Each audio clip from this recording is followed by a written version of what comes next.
Hello, in this tutorial we'll be creating this tire using subdivision workflow. It's from this Jeep model and I'm making, so I'll probably just upload this file with the reference images so you can just start. So yeah, let's just get right into it.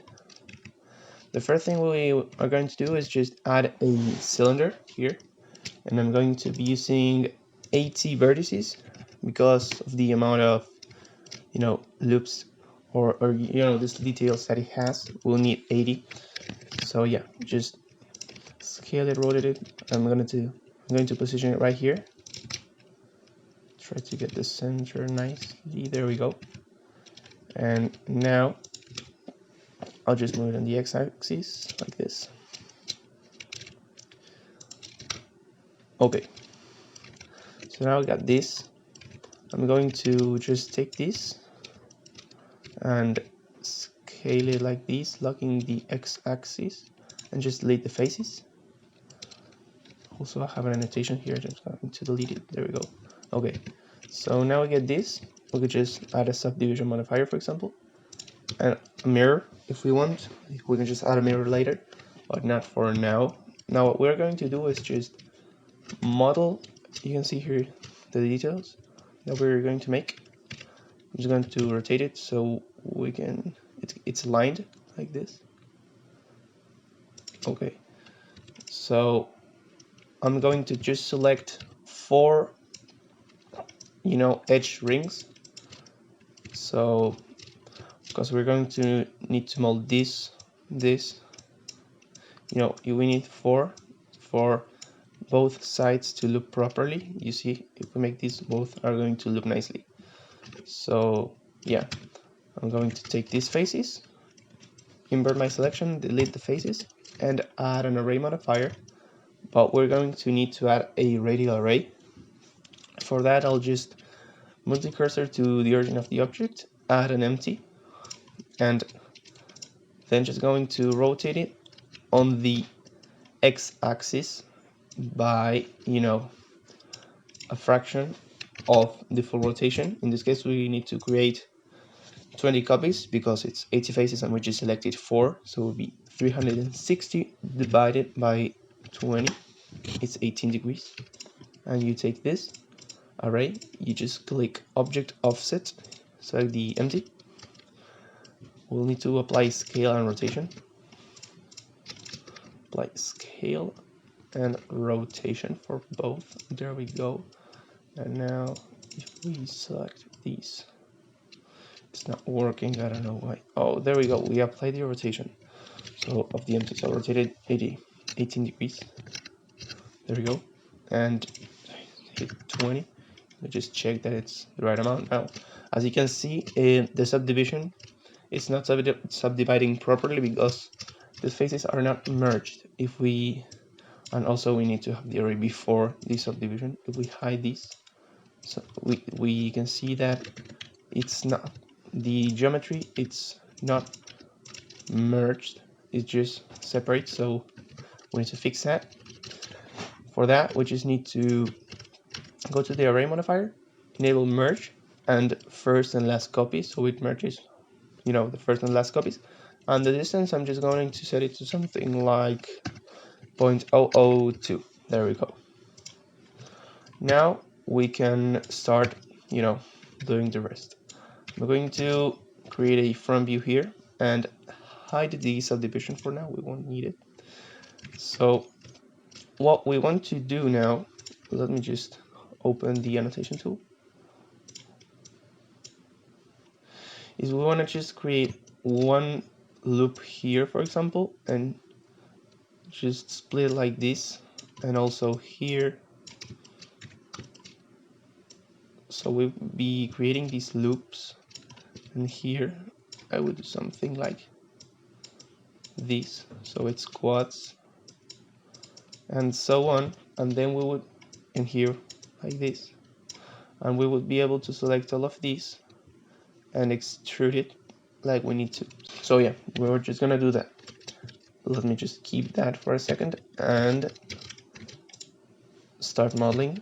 So So something that's really useful, for example, if I extrude these, it will extrude it on the whole thing, right? But we can't select these because it's not really there. So you can enable this little button, and you can select, for example, this edge, and it's like you're selecting every instance, you know.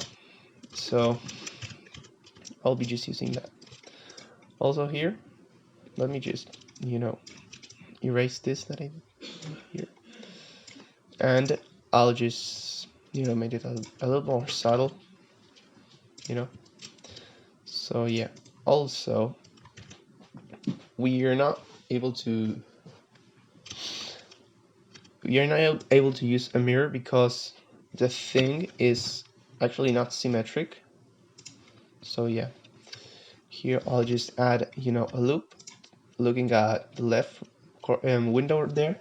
See that it's aligned with the angle there, and I'm seeing right there that's 0.5, the, you know, the edge slide. So do that in both sides. I need to make it negative, like here. There we go. Now we're just gonna use the knife tool, like this, and we'll be creating, you know, there we go. Now we created the things, but now we'll make them quads like this. So I'll just erase the annotation now. Sorry, there we go. It's really not that useful now. And you see that we're getting closer. I'll just slide these.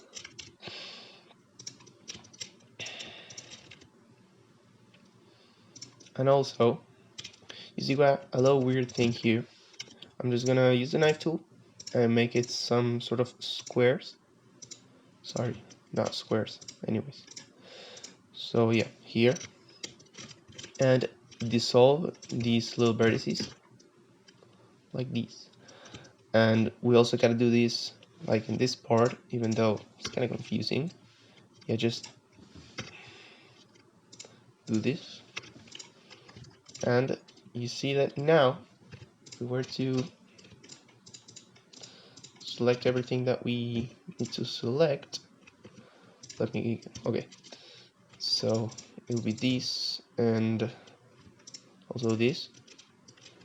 If we were to extrude it, you see it's the right thing. We need to fix something here, but yeah, I'm gonna do that later. And then, of course, you know, also here, add a loop both sides and then just slide them at the same time like this. There we go. And now let me just enable my subdivision and select the edges, the faces, sorry. There we go.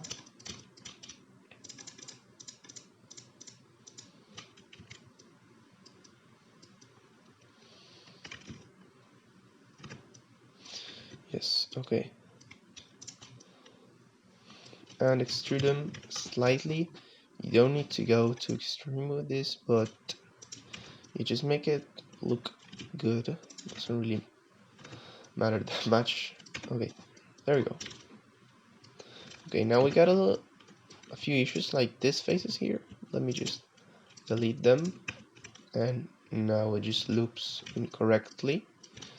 And you know, this thing that just looks very weird. So select this and slide it so it's, you know, a bit smoother.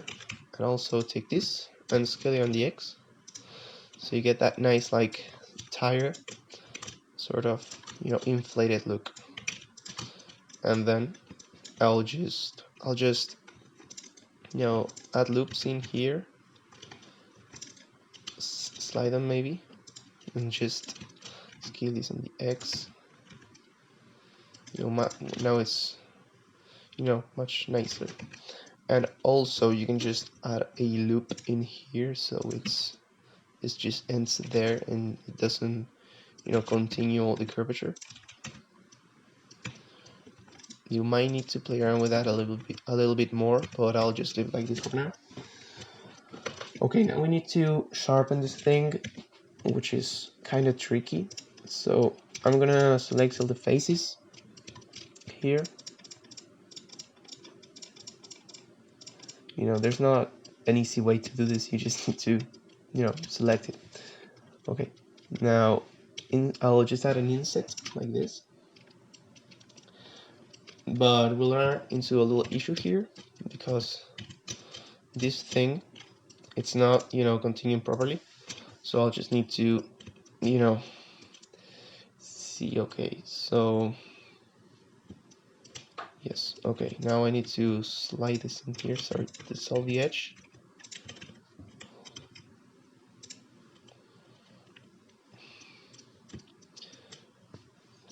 Let me think. Okay, yeah, and we need to add a little thing here as well. So this would be like this rectangle, for example, and the same thing here. So this would go like this, and then this would go like this, and we can just slide this here, resolve it, merge by distance. We remove the clipping vertices, and now if we go ahead and, you know, see these, you can see that's not really in the same position. So we need to select it and enable. Oh, no, sorry. Now we just need to, you know, make it be in the same place. There we go. Just merges it there, and the same here. And now it's, you know, repeating nicely. And if we enable the subdivision, we see that it works. Nice. Okay. Now we need to, you know, sharpen this. It's not really necessary because of the way the original thing looks. There's some versions that just look like this, and some versions that look like very sharp angles. So, but I prefer the sharp angles. So I'm just gonna go ahead and sharpen it a little bit. There we go. And now I'll play around with this a bit because I don't really like how it's looking. I'm just gonna go ahead and, you know, maybe take this and slide it, and then maybe from here so we can just see it.